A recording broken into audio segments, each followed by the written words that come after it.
New York में कई साल पहले की एक बात है। एक सिंगल मदर थी, मतलब डिवोर्सी थी। उनका एक छोटा सा लड़का और एक लड़की थी। पालन पोषण की जिम्मेदारी ये लेडी की थी। She must be around 38-40। ज्यादा पढ़ी लिखी नहीं थी, इसलिए कोई और जॉब करनी पड़ती थी, 2 जॉब करनी पड़ती थी ताकि दोनों बच्चे और उनके पालन पोषण सब हो सके। फिर एक बार पता चला कि मेरा लड़का तो स्कूल भी नहीं जाता है, कभी जाता है कभी नहीं जाता है, धमाल मस्ती ज्यादा करता है, रिजल्ट्स एकदम बिगड़ गए, और उस स्ट्रीट में वो अपनी जेब में एक छोटी सी नाइफ लेके घूमता है, बच्चों को डराता है, कभी किसी को मार भी दिया था। तो अब ये माता चिंतित थी कि मैं क्या करूं। She was a single mom, divorcee lady थी, ज्यादा पढ़ी नहीं थी, 2 जॉब्स करनी पड़ती थी। तो मैं क्या करूं। उन्होंने एक तरकीब, एक विचार उनको आया। बच्चे को मारा नहीं, डांटा नहीं, प्रेम से बैठ के समझाया कि हमारी स्ट्रीट के कॉर्नर पे एक डॉक्टर रहते, तुझे पता है? वो लड़के ने कहा हाँ पता है। दूसरी बात कही कि वो डॉक्टर एक बड़े बंगले में रहते, हम तो एक छोटे से 1 BHK फ्लैट में रहते, वो भी किराए का है, वो बड़े बंगले में रहते हैं, पता है आपको? हाँ पता है। वो बड़ी गाड़ी में घूमते हैं। तो बच्चे ने कहा हाँ पता है। तुझे ऐसे बड़े बंगले में रहना है, ऐसी बड़ी गाड़ी घुमाना है? बच्चे ने बोला हाँ।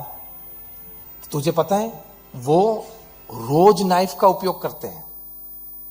बच्चे को आश्चर्य लगे, इमेजिनेशन में चला गया। बच्चे के जेब में उस वक्त भी नाइफ थी, लेकिन माता ने ये नहीं कहा कि बाहर निकाल के मुझे दे दे, या पकड़ के हाथ पकड़ के ले लिया, ऐसी भी नहीं बात। समझाया। सी टाइम, केयर, कंसर्न। डांटना तो सभी को आता है, और उससे भी इजीएस्ट वे चांटा मारना। समझाया, प्रेम से समझाया। वो रोज नाइफ का उपयोग करते हैं, लेकिन वो पढ़े इतने अच्छे हैं कि अपनी नाइफ का उपयोग करते हुए किसी को दुख में से बाहर निकालते, सर्जरी करते, ऑपरेशन करते हैं। और तेरे पास जो नाइफ है ना, इसमें किसी को दुख होता है। ऐसी रोज बातें समझाती थी। फिर लाइब्रेरी में मेंबरशिप लेके रोज एक बुक लेके आती थी। उसमें से ये बच्चे को बोलती तू पढ़, और मैं दूसरी जॉब करके वापस आऊं तब इसके 10 पेजेस आपको पढ़ने हैं और मुझे कहना है मैंने ये बुक पढ़ी है। इस तरह से बच्चे को ट्रेन किया।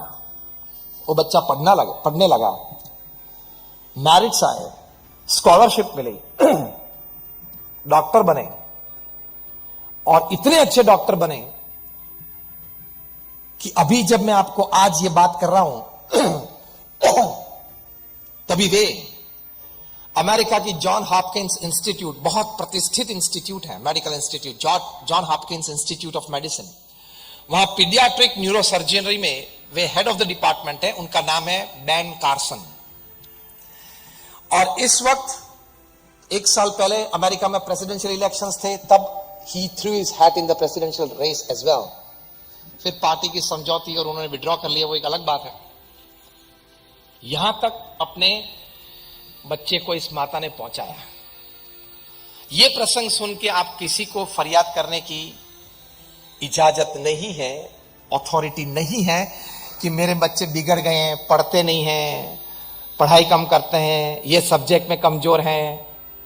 अगर आप ये बोलेंगे तो there is some defect in you, not in them. Ben Carson की माता एक सिंगल डिवोर्सी मॉम, 2 बच्चे की जिम्मेदारी, और वो भी न्यूयॉर्क शहर में, और वो भी कम पढ़ी लिखी, 2 जॉब करती थी। वो अपने इस तूफानी बच्चे को बैन कार्सन बना सकती हैं, तो आप अपने बच्चे को नहीं बना सकते? अब रोना मत, वो फिजिक्स में कमजोर है, मैथमेटिक्स में कमजोर है, तो तू थोड़ा व्हाट्सएप पे टाइम कम करके उसके फिजिक्स में इंटरेस्ट ले ले, एज सिंपल एज दैट। तो वो पढ़ना चालू कर देगा। Each and every child has the potential. It is sometimes the parents have to take care to get rid of the obstructions to bring out the shine of that potential. As simple as that. तो ये समय देखे care and concern की बात आती है,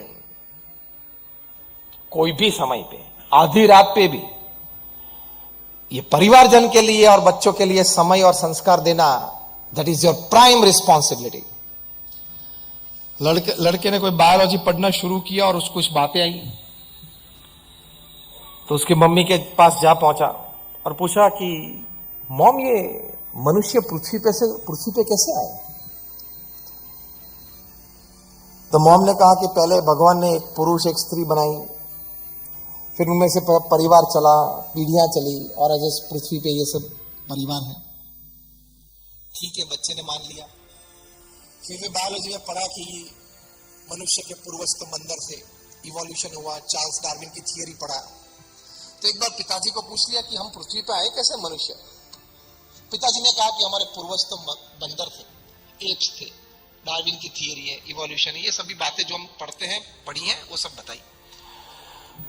तो बच्चे के दिमाग में प्रॉब्लम शुरू हुआ कि माता तो ये कहती है कि भगवान ने ये मनुष्य बनाया और वहां से पीढ़ी चली, और ये पिताजी तो ये कहते हैं कि पहले बंदर थे, एप्स थे, वहां से अब ये पीढ़ियां चली। तो हकीकत क्या है? फिर से माता जी के पास गए और माता को पूछा, वो किचन में थी, काम कर रही थी, बिजी थी।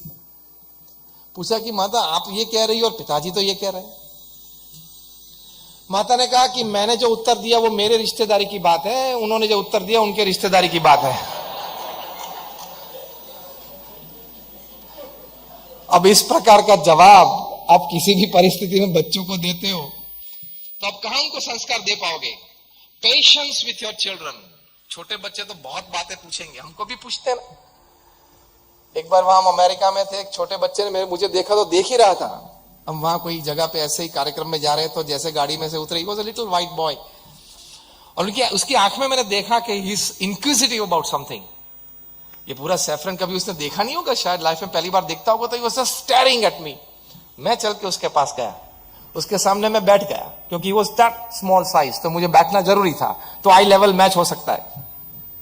तो बैठा। Then he moved up 2 steps backward. यार मेरे पे ये कुछ अटैक लगता है। फिर प्रेम से उसको बुला और बातचीत की।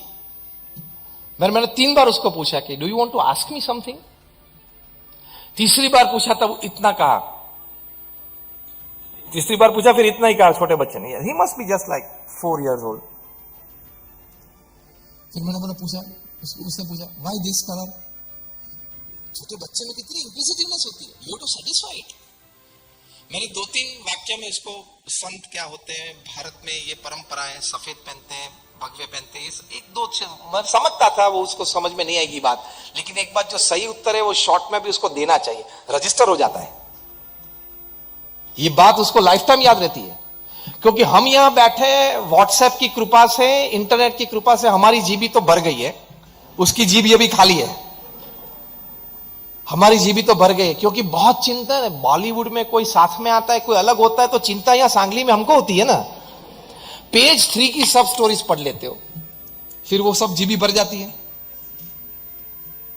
पहले पेज 3 खोलते हैं, क्या हुआ वहां, तेरी रिश्तेदारी में कोई नहीं लगता है और तेरे को वो जानते भी नहीं है। पेज 3 की सभी स्टोरीज की एक शॉर्ट स्टोरी में आपको बता दूं ताकि रोज आपका टाइम उस पेज 3 पे ना बिगड़े। शॉर्ट में बता देता हूं पेज 3 की स्टोरीज। रोज सुबह 2 लोग साथ में आते हैं, रिलेशनशिप क्रिएट होता है, और शाम को कल जो साथ में आए थे, परसों आए थे, 1 हफ्ते पहले आए थे, 1 महीने पहले आए थे, 2 साल पहले आए थे, वो अलग हो जाते हैं। इसके अलावा कोई और स्टोरी पेज 3 पे हो तो उंगली ऊंची करें।